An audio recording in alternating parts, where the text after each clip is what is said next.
Just let it happen. You're full of life and full of passion. That's how He made you. Just let it happen.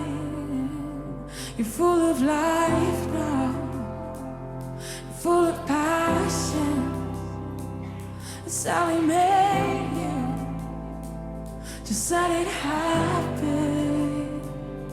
And He calls each one of us. Bueno, yo quería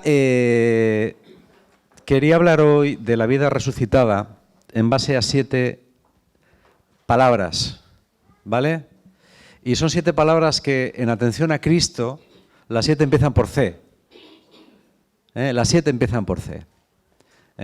Son 7 aspectos que yo creo que son muy prácticos, que creo que son fáciles de entender y que creo que pueden ayudar a vivir una vida como Dios quiere que vivamos nuestra vida.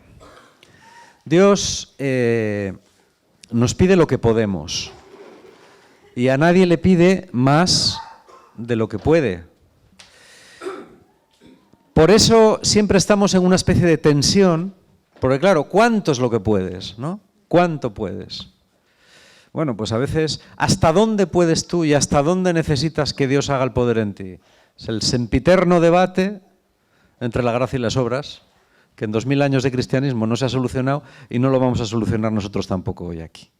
¿Vale? Bueno, no es fácil. Entonces uno vive siempre en tensión. ¿Qué puedo hacer yo, no? ¿Hago lo suficiente? Yo por lo menos digo así. ¿Hago lo suficiente? ¿O no? ¿O podía hacer más? ¿Podía dar más? ¿Podía...? No es sencillo. A mí me ayuda bastante, personalmente, no sé si a vosotros os pasará igual, pero a mí me ayuda bastante compartimentar las cosas. El fundador de la Legión de María, que era un beato varón irlandés, él decía que la forma de enfrentar a los problemas grandes es dividirlos en problemas más pequeños.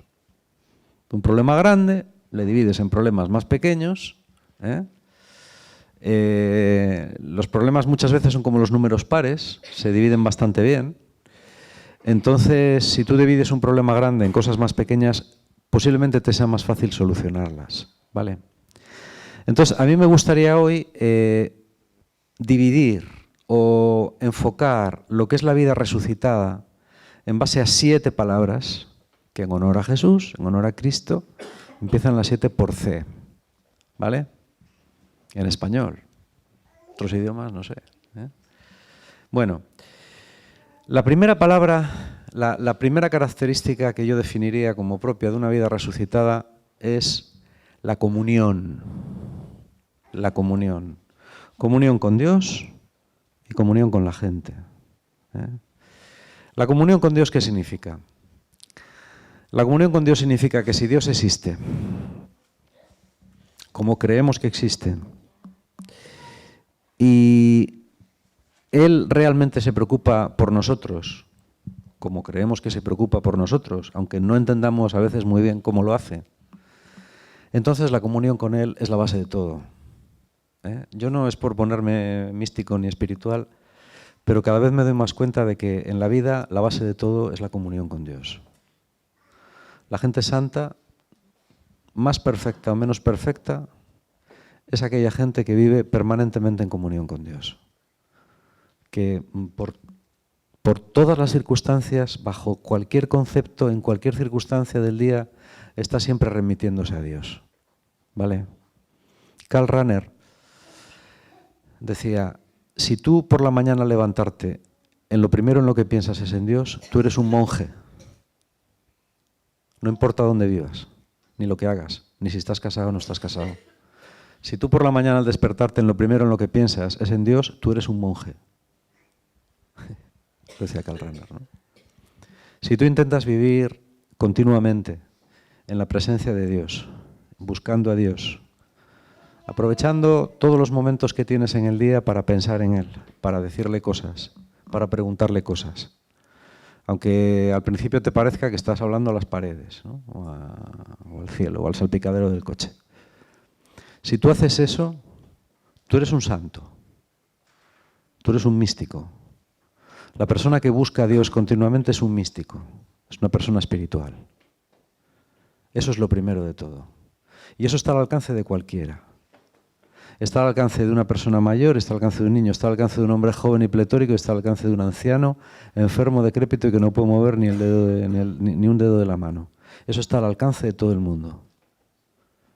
Todo el mundo tiene a su alcance vivir en una comunión intensa con Dios. Vivir en una comunión intensa con el Espíritu Santo. Yo procuro pasarme la mayor parte del día hablando con el Espíritu Santo. Es quizás la persona de la Santísima Trinidad a la que más me dirijo. Y le pido continuamente que Él me haga hacer lo que tengo que hacer. Porque me doy cuenta de que la clave de todo el asunto es ese. Si tú consigues vivir en una comunión con el Espíritu Santo, entonces eres santo tú también. Comunión, comunión, ¿vale? Esa comunión, bueno, pues tienes que trasladarla a vivir con los demás. Eso es más difícil ya. Eso es más difícil. San Juan de la Cruz, una vez que le venían a buscar, que estaba él orando por ahí, pues no sé dónde sería, pues sería en Segovia o por ahí. Y le venían a buscar para, bueno, pues cuando era prior del convento, para que tratase asuntos con la gente, él decía, déjeme vuesa merced, que mejor estoy entre las peñas que entre los hombres. Digo, claro, nos ha fastidiado. Ser santo solo es muy fácil. Yo normalmente cuando estoy orando y estoy con el Señor me siento súper bien, súper santo, ¿no? En cuanto salgo de mi despacho y me encuentro con mi familia, ya todo se complica considerablemente, considerablemente. Es así. O sea, claro, la vida monástica es muy difícil y muy fácil. Y muy fácil. La vida célibe es muy difícil y muy fácil.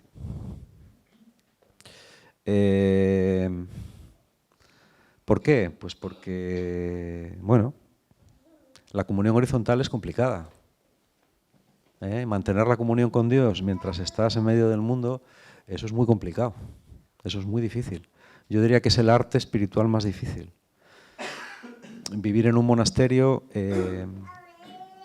tiene su parte difícil, pero tiene su parte fácil, en el sentido de que todo está diseñado para que te lleve a esa comunión con Dios continuamente, permanentemente. ¿Vale? Pero la llamada de la inmensa mayoría de nosotros no es esa, es otra. Que en un sentido se considera que es más fácil y en otro que es más difícil. No lo sé. ¿Vale? Esa es la primera. Primera comunión, ¿no? La segunda, yo diría que es el conocimiento. El conocimiento de uno mismo, yo cada vez me convenzo más de que es la base de casi todas las cosas, ¿no? Normalmente uno tiene... Hay personas que tienen más recorrido y personas que tienen menos recorrido, tanto en el desarrollo personal como en el desarrollo espiritual. Y Dios le pide pues, a cada uno lo que da de sí. Es decir, si tú tienes un recorrido hasta aquí, pues Dios no te va a pedir hasta aquí. Yo lo que me voy dando cuenta, a medida que voy experimentando cosas y a medida que voy pues, aprendiendo cosas, que la madurez espiritual y la madurez humana casi siempre están relacionadas con la capacidad de conocerse a uno mismo. La gente que tiene más capacidad de conocerse, generalmente es gente que tiene más capacidad de crecer. Y aquí hay gente que tiene mucha capacidad y hay gente que tiene muy poca. O sea, hay gente que enseguida le tocas los límites. En cuanto desciendes unos centímetros de su superficie, ya te das cuenta de que es tierra incógnita para sí mismo. No se conoce. Y ahí ya, pues no sé, traumas, bloqueos o a veces falta de capacidad de conocerse, ¿no? Y eso limita mucho la capacidad de crecer también. En la propia acción terapéutica, muchas veces la capacidad de un paciente, ¿no?, para poder resolver sus problemas o para poder crecer, ahora que se habla tanto del crecimiento personal, ¿no?, eso está en relación directa con la capacidad que tengas de saber quién eres. Cuanta más capacidad tengas de saber quién eres, más vas a poder crecer. Cuanto más limitada sea esa capacidad, más chungo lo vas a tener para poder crecer. Entonces, el conocimiento propio es una labor muy importante. Yo creo que es una labor esencial. Y es una labor que también se aprende a hacer. A veces con ayuda es más sencillo, con una ayuda profesional, ¿no? O semiprofesional. El hecho de ir viendo quién eres tú, ¿no? Viendo pues, cuáles son las áreas que duelen, viendo cuáles son las cosas que realmente te limitan, viendo qué aspectos de tu vida, en qué aspectos de tu vida prefieres no entrar, porque duelen tanto que en cuanto los tocas, das un bote. Normalmente cuando estás tratando una relación de ayuda o una relación de terapia con alguien, vas tocando cosas, ¿no? Y enseguida te vas dando cuenta, si tienes un poquitín de experiencia, de qué cosas duelen. Hay cosas que tocas y la persona pega un bote, ¿no? Y a veces lo puedes hacer contigo mismo. Yo a veces, la práctica del autoconocimiento es interesante, ¿no? Porque tú vas intentando entender por qué reaccionas de maneras determinadas. Y hay cosas que duelen, ¿no? Y sobre todo porque lo que uno encuentra no le gusta. Cuando uno se mete en las capas más profundas del ser, se da cuenta de que es terrible. Es terrible. Yo leí hace poco, creo que os lo comenté, bueno, pues una autobiografía del padre,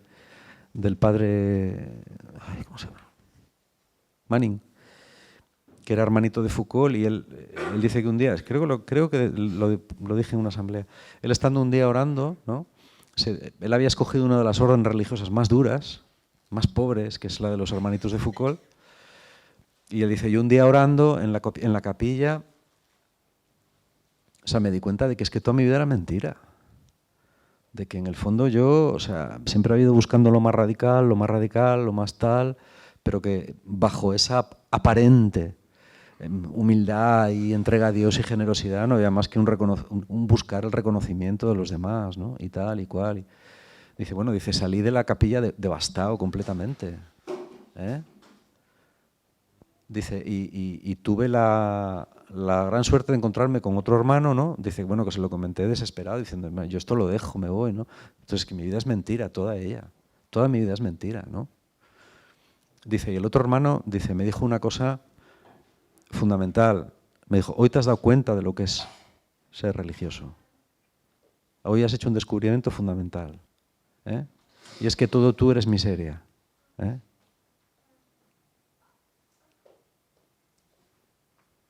Todo tú eres miseria.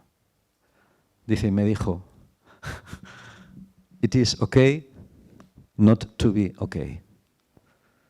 Está bien no estar bien. Reconocer eso es un paso súper importante. Reconocer que tú, aunque te creas que estás viviendo una vida muy radical, no estás más que buscándote a ti mismo, es fundamental. Porque imagínate lo triste que es pensar que eres un santo cuando eres un miserable. Eso sí que es triste, no darte cuenta. ¿Vale? Eso es capacidad de profundizar, ¿no? Es decir, cuando eres capaz de llegar ahí y decir, bueno, pues sí es verdad, que lo que yo pensaba que era más santo en mí, pues no lo es. Bueno, pero yo quiero... Yo quiero seguir creciendo. Eso no me va a impedir crecer. Eso no va a impedir que la gracia de Dios esté en mí. ¿Vale? 2. Conocimiento. 3. Competencia. Competencia. Yo a veces pienso que la Iglesia es en la Iglesia somos una máquina de perder competencia. Somos un gran despilfarro de competencia. ¿Vale? ¿La competencia qué es? La competencia es la capacidad de hacer bien una cosa, tanto a nivel material como a nivel espiritual. Tú eres competente cuando haces bien una cosa. No importa si esa cosa es vistosa o no, si es muy llamativa o es muy humilde, si todo el mundo la ve o no la ve nadie. Si tú eres competente haciendo una cosa, tú estás dando un paso importantísimo en la vida resucitada. Lo más trágico de la Iglesia y de las comunidades cristianas es la gran cantidad de competencia que se despilfarra o se desconoce. Por ejemplo, si yo miro la misa a la que yo voy, ¿no? Y veo a 20 mujeres que llevan, pues que son las que van a la misa donde yo voy habitualmente, bueno, últimamente nos movemos bastante, pero yo digo, estas 22 mujeres llevan 50 años viniendo a esta iglesia, ¿cuáles serán sus competencias? Me refiero a espirituales o cristianas. Me intento saber. La de alguna limpiar y eso. Tú a veces puedes coger un movimiento, una comunidad muy grande y decir, cada persona que está aquí sabe cuáles son sus competencias, sabe qué es lo que hace mejor. Si ahora hacemos una pregunta y tú preguntas a alguien y le dices, ¿cuál es tu competencia esencial en el reino de Dios? ¿La sabes? La mayor parte de la gente diría que no la sabe. Y otra parte de la gente diría una que es mentira, que no es la suya, cree que es la suya, pero no lo es. ¿El resultado cuál es? El resultado es una pérdida de energía y una pérdida de talento muy importante. Esto en una empresa que funcionase bien no se toleraría. ¿Por qué? Porque la competencia forma el capital humano de una empresa, de cualquier organización. Cada persona tiene que saber qué es lo que hace bien y hacer eso. Poco o mucho. Hay gente que está llamada a dar toda su vida. Jesús habla de espigas que dan 100, pero también hay espigas que dan 30.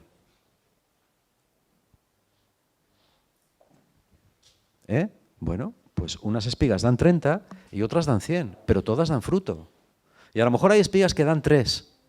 Siembras un grano y salen 3. Bueno, es poco, comparado con 100 sí, pero comparado con 0 es mucho. ¿Cuál es tu competencia? ¿Cuál es tu aportación al reino de Dios?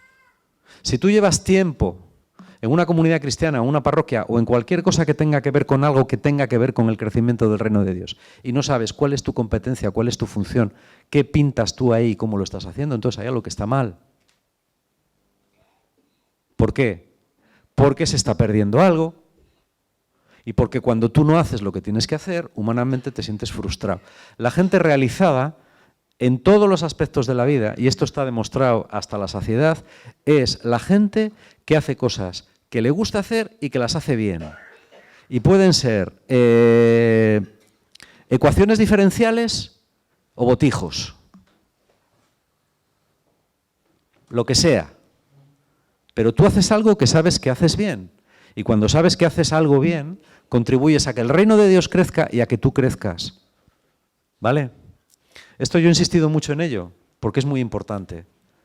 Es muy importante. La competencia es la cosa más valiosa que tiene cualquier grupo humano, la competencia de sus miembros. Pero esa tiene que ser conocida y desarrollada. Si no la conoces, o si una serie de gente chupan las competencias de todos y lo hacen todos ellos, si hay un cura en una parroquia, pues que predica, visita a los enfermos, reparte la comunión, enseña, aconseja, gobierna, lleva las finanzas y barre la iglesia y cambia las bombillas, pues ya está. Estará creando una parroquia de inútiles absolutos, de gente que no crecerá nunca, que no dará nunca y al final él acabará quemado, como acaban la mayor parte de los curas competentes, y será un desastre total. Y así pasa siempre. Así pasa siempre. ¿Vale? El directivo que tiene una empresa y que tiene que controlarlo todo él, que no delega, que no confía y que no sabe sacar el talento de los demás, está perdido. Él y su empresa también, a largo plazo. Pero la competencia es esta capacidad y es muy importante, ¿vale? O sea que tenemos, primero la comunión, segundo, el conocimiento, tercero, la competencia, la cuarta es el control. El control. ¿El control qué significa? El control significa que a grandes rasgos en tu vida mandes tú. Una persona no puede ser utilizada en ninguna cosa de utilidad, aunque sea muy talentosa, si pierde los papeles fácilmente o si hay un aspecto de su vida que no domina. Cuando digo que no domina me refiero a un aspecto grave, ¿eh? Por ejemplo, si yo soy una persona competente, pero pierdo los estribos con una gran facilidad y monto un follón a la mínima, eso supone una limitación en la vida espiritual tremenda, tremenda. San Juan de la Cruz decía, es una anécdota que he repetido miles de veces, dice, mira, si tú tienes un pajarito y quieres que el pájaro no vuele, te da lo mismo amarrarle con una cadena de 5 kilos que con un hilo. Con tal de que el hilo sea lo suficientemente fuerte como para que el pájaro no vuele, el pájaro no vuela. Y da igual que sea una cadena de 5 kilos o un hilo. Tú puedes decir, bueno, es que esto que me pasa a mí no es tan grave. Bueno, no es tan grave, depende. Si te impide crecer y desarrollarte, es totalmente grave. Aunque sea en sí una tontería. El problema no es la tontería que sea en sí, el problema es que no te deja moverte. ¿Eh? Si yo quiero, no sé, correr fondo y resulta que no puedo dejar el tabaco, pues dices, pues es una tontería. Si a mí lo único que me pasa es que fumo. Sí, sí. Fumas, pero eso no te va a permitir llegar a tu sueño, que es ser un corredor de fondo. Si fumas, nunca vas a poder correr una maratón. ¿Vale? Es lo mismo fumar que estar inválido en una silla de ruedas. Para el efecto es igual. No vas a poder correr. Tú puedes decir, yo tengo este defecto, bueno, este defecto no es tan importante. Ten cuidado, porque es penoso ver personas con defectos no muy importantes. Demasiado. Si usted considera que es un problema, pues seguramente lo es, ¿no? Que luego puede ser un hombre buenísimo, pues seguramente, pero tiene un problema. Tiene un problema, no tiene control sobre ese aspecto de su vida. Si yo no controlo, si yo a la mínima pues me doy por ofendido, ¿no? O conflictivizo con una gran facilidad mis relaciones con los demás, ¿no? Enseguida alguien me ofende, alguien no está a la altura de mis expectativas, alguien tal, y ya enseguida... Hay gente, por ejemplo, que no tiene control sobre su susceptibilidad. Gente que es muy susceptible. No le puedes hacer... Vamos, no les puedes tocar. En cuanto hay algo que no les gusta, ya enseguida se tuercen y tal. Y yo, por propia experiencia, sé que hay personas que a eso no le dan importancia. Ni siquiera son conscientes muchas veces. Pero no controlan ese aspecto de su vida. ¿Vale? Es decir, no. Controla un poco, hombre. No tengas tu nivel de tolerancia tan bajo. Tolera un poquitín más. Controla un poquitín más. Controla un poquitín más los aspectos de tu vida. Los que sean. Conoce bien tus áreas débiles. El control tiene que ver mucho con el conocimiento de las áreas débiles. Conócelas, contrólalas. Y si no las conoces o crees que no tienes ninguna, no te preocupes. Seguramente que alrededor de ti hay un montón de gente que sabe la tira de eso, de ti. Pregúntales. Yo tenía una hermana de comunidad que decía siempre, yo no tengo pecados. Yo es que me voy a confesar, yo no sé qué confesar. Yo si quieres te doy unas indicaciones. Te las doy por escrito si quieres, de cosas que a lo mejor podrías confesarte de ellas. Por si te sirven, vamos, no es que... Claro. Tú no te preocupes, que si no sabes, pregúntales a los demás, que seguro que saben. Te dan alguna idea. ¿Vale? Bueno, tenemos entonces, esta era la cuarta, el control. Es muy importante también tener una actitud de compasión con la gente y con uno mismo, ¿no? Yo creo que la compasión es la característica de los cristianos. No podemos ir de amargados por la vida, ni de perfeccionistas. El perfeccionismo es un enemigo de la santidad. La santidad no es perfeccionismo. Igual que morir a uno mismo no es matarse a uno mismo. Morir a uno mismo es una cosa y matarse a uno mismo es otra cosa. Hay gente que las confunde. El perfeccionismo es una mala cosa. Yo me doy cuenta porque yo tiendo mucho a eso. Y, bueno, es una de mis áreas débiles, ¿no? Tiendes a El perfeccionismo es dar importancia a cosas que no la tienen o que no compensan en el fondo y ver a la realidad con poca compasión. Yo creo que si algo es característico de Dios y de la vida resucitada es ver a la gente con compasión, tener piedad de la gente.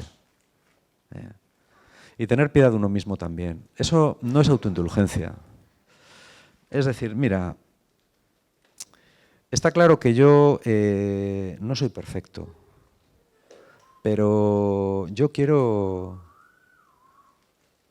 tirar para adelante. Yo hago lo que puedo. Cuando tú eres compasivo contigo mismo, eres compasivo con los demás también. Tiendes a ser más compasivo, ¿no? Pues la gente normalmente no hace las cosas con mala intención, normalmente. La gente hace lo que puede. Muchas veces yo creo que, por lo menos yo es lo que llego a pensar, Normalmente la gente cuando mete la pata no es tan consciente de que mete la pata, ¿no? Y por eso yo creo que tenemos que ser compasivos con todo el mundo. Compadecerte especialmente de los que lo pasan peor. La capacidad de compadecerse es muy importante. Cuando yo, por ejemplo, a veces en clase pongo una película y hay gente que llora, ¿no? Las chicas suelen llorar. Yo les digo, no os avergoncéis de llorar, porque eso significa que vuestra capacidad de empatía es grande. Significa que tenéis capacidad de empatizar con los sentimientos y con los sufrimientos de otra gente. Eso es una cualidad moral muy importante, de la que no hay que avergonzarse. No es ser un blandengue, un sentimental, no, eso es compasión. ¿Vale? Y yo creo que esa es una virtud que hay que cultivar mucho también. Los cristianos tenemos que tener una mirada compasiva hacia el mundo. Que no significa dar por bueno todo, pero tener una actitud compasiva. Pensar que que la vida es difícil y la gente pues hace lo que puede muchas veces, ¿no? Y bueno, pues no sé. Yo creo que Jesús tiene una mirada compasiva hacia la gente. A mí me gustan mucho los pasajes en los que Jesús tenía una inmensa inteligencia emocional. Es de verdad, o sea, sean reales o no todas las anécdotas de los evangelios, sí que cada vez que Jesús interacciona con alguien ahí se ve una enorme inteligencia emocional. Eso no se inventa. Es decir, la manera de dirigirte a alguien, la manera de fijar tus ojos en alguien, en quien no los fija, ¿no? De darte cuenta de que alguien te está llamando, que alguien te necesita. Eso es compasión, eso es muy importante, muy importante. Yo creo que es una de las virtudes que más hay que cultivar y en las que yo creo que tenemos que insistir a nuestros hijos más, sobre todo en que sean compasivos con los demás. Yo creo que esa es una virtud muy importante. No sé por qué número vamos ya. ¿Las vais contando porque las voy diciendo? Sí. Esta es la quinta. Bien, entonces vamos bien. La sexta es la corrección. Tiene que ver un poco con el conocimiento, con el autoconocimiento, ¿no? Y es la capacidad de corregir y dejar que te corrijan. ¿Vale? Esto es lo más difícil de todo. Es lo más difícil de todo.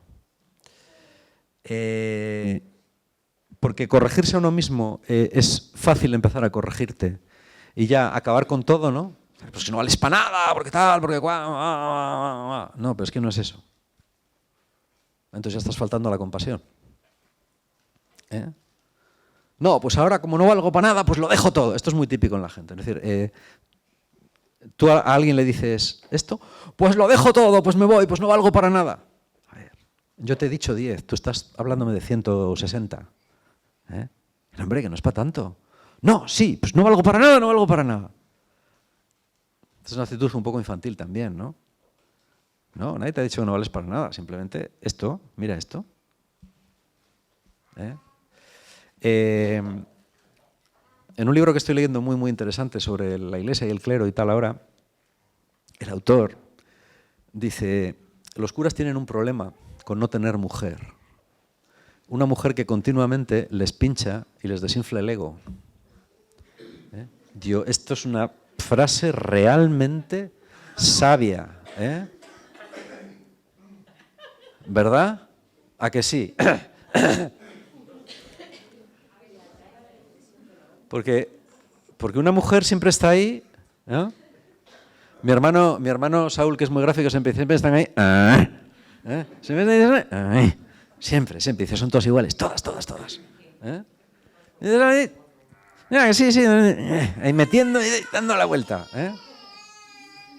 Bueno. ¿Qué va? Los hombres no hacen eso. Ah, sí. Yo pensé que los hombres solo decían, déjame en paz. Déjame en paz. Y las mujeres, no, que sí, que no te vayas, que no. ¿Ah, sí? Vale, todo lo hago mal. Pues. Vale, todo lo hago mal, déjame en paz.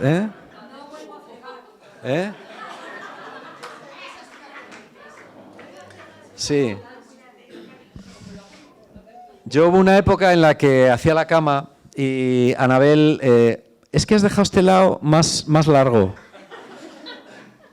Yo a veces miraba y digo, yo diría que no. Sí, hombre, hombre, por favor, este lado está colgando, Hasta que llegó un momento que, ¿sabes lo que pasó? Nunca más la hice. Claro. Esta sartén, este borde, mira, tiene aquí una... Espera, voy a por las gafas. Tiene aquí que no lo ha... Esto no está bien limpio, Y yo le digo, bueno, pues nada, mira, yo he hecho el 90%, acaba tú el 10% que queda, ¿no? Míralo así, es una manera positiva de verlo. Bueno. Normalmente lo de las mujeres es, escúchame, que no sé qué, y lo de los hombres es, sí, vale, déjame en paz, ¿no? O sea, es así, ¿no? Pero sí que es verdad, esto que decía este hombre es verdad. Mucha gente que vive sola, te das cuenta de que llegan a crearse un ego como muy hinchado, ¿no? Porque claro, nadie te dice nada. Si todo el mundo te ríe las gracias, al final te crees muy gracioso. ¿Vale? Yo creo que por eso hablo, por ejemplo, del caso de los sacerdotes. El que los sacerdotes vivan solos es trágico. Es trágico. El que un obispo o quien sea no tenga nadie que le diga las cosas es trágico. El que un director general en una compañía no tenga a nadie que le diga que, mire, usted lo que acaba de decir en la reunión de consejo de hoy es una estupidez. Eso no tiene sentido. Ayuda mucho, ayuda muchísimo. A mí por lo menos me ayuda un montón. Yo creo que es importante esto. Es importante que haya alguien... Jean Vanier dice que el responsable de una comunidad, bueno, pero esto vale para cualquier cosa, siempre debe tener alguien que se ría un poco de él.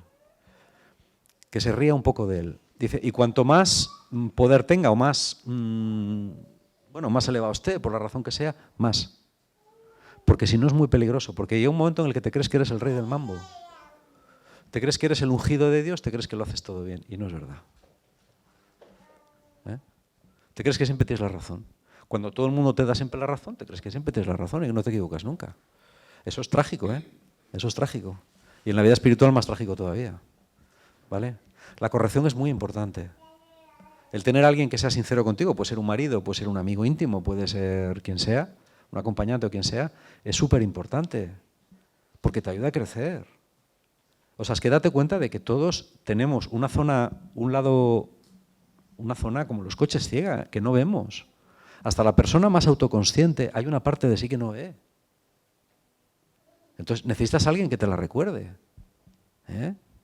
A mí a veces Anabel o Samuel o otra gente me dice cosas que yo digo, vamos, soy totalmente inconsciente de eso, es que ni se me hubiera ocurrido. Ostras. Pero luego te pones a pensar y dices, pues seguramente que es verdad. Y eso te ayuda a cambiar y te ayuda a mejorar. ¿Vale?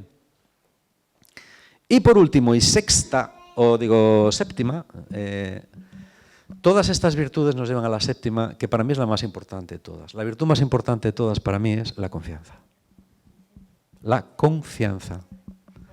La confianza en Dios. Al final, yo creo que toda nuestra vida en la tierra no es más que un ejercicio de confianza. Lo que Dios pretende de nosotros es que confiemos en Él. Y es lo que más cuesta. Porque cuando confías en Dios, San Ignacio de Loyola decía que al final de su vida ya le daba igual las buenas noticias que las malas. Dice, la peor de las noticias, si tengo un cuarto de hora para orar ante el Señor y ponerlo delante del Señor, ya no me afecta. Porque tengo confianza. Me pueden dar la peor noticia del mundo, ¿no? Que dice, bueno, yo si tengo un cuarto de hora para irme a la capilla y decir, Señor, pasa esto, a ver. Bueno, pues no te preocupes. Ya Dios hará que... Es que mi hijo es no sé qué, ¿no? Es que mi trabajo está en peligro, es que tengo no sé qué enfermedad. Es que, bueno, ten confianza. Ten confianza que no sabes cómo acabará, pero tienes que tener confianza en que va a acabar bien. Esta es la santidad. Es la santidad, ¿no? Al padre Atenágoras, que era un patriarca de la Iglesia Ortodoxa, fue el que, bueno, pues el que con Pablo VI, por vez primera desde el año 1054, se juntaron ellos en 1965 y se quitaron las excomuniones, ¿no?, que había entre la Iglesia Ortodoxa y la Católica. Este hombre era muy santo y ya al final de su vida enfermó de cáncer y otros patriarcas le dijeron que fuera a Viena rápidamente, ¿no?, a operarse. Y el tío les dijo, nah, ya no tengo miedo. Nada, lo vamos a dejar así. Y se murió. ¿No? Pero ya no tenía miedo, tenía una confianza absoluta en Dios, ¿no? Sabía que había hecho lo que tenía que hacer y que con una gran paz, ¿no? Juan XXIII, el papa anterior, pues también lo mismo. Es decir, cuando el médico le dijo, mire, Santidad, está usted enfermo, también de cáncer, tiene que reducir las actividades a la mitad. Y el papa le dijo, muchas gracias. Y el médico le dijo, ¿puedo preguntarle si me va a hacer caso? Y el papa le dijo, sí, puede preguntármelo. Y no le voy a hacer caso. Le dijo, ¿y por qué? Si se lo puedo preguntar, Santidad. Le dijo, pues porque la Iglesia necesita un papa sano o un papa muerto.